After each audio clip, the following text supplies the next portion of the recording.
Hi everyone, this is Nicholas Bradford. I'm the founder of the National Center for Restorative Justice.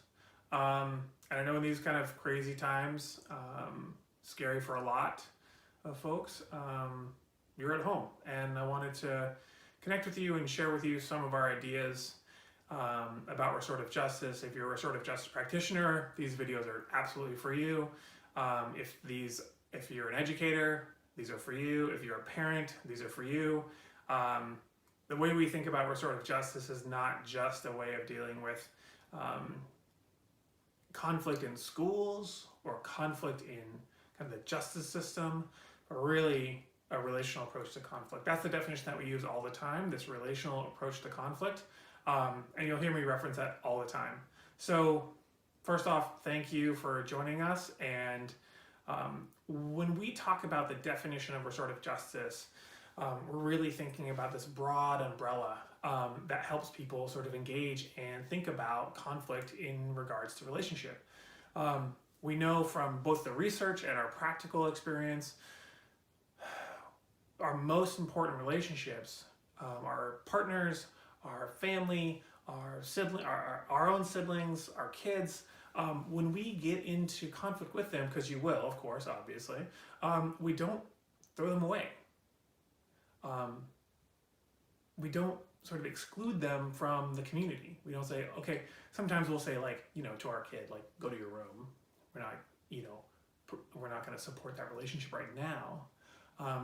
But I hope that your children never feel that this is a permanent thing. And I think that that's the difference in the feel.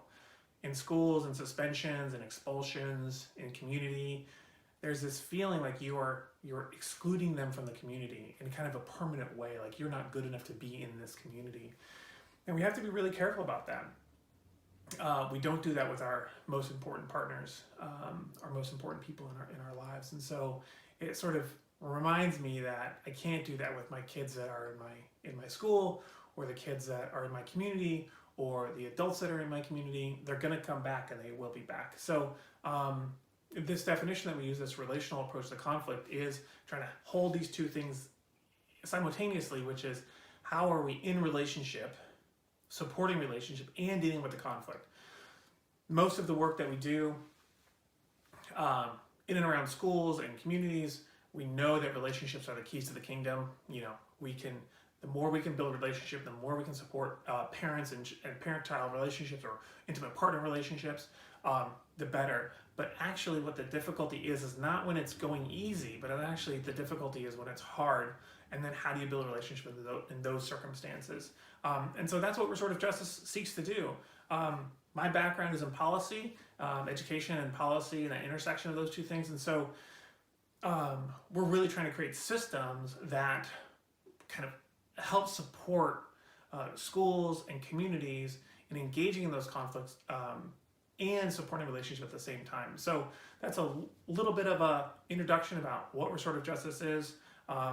This is going to be a series of videos, just small vignettes about what we do. So stay tuned and hope to see you soon.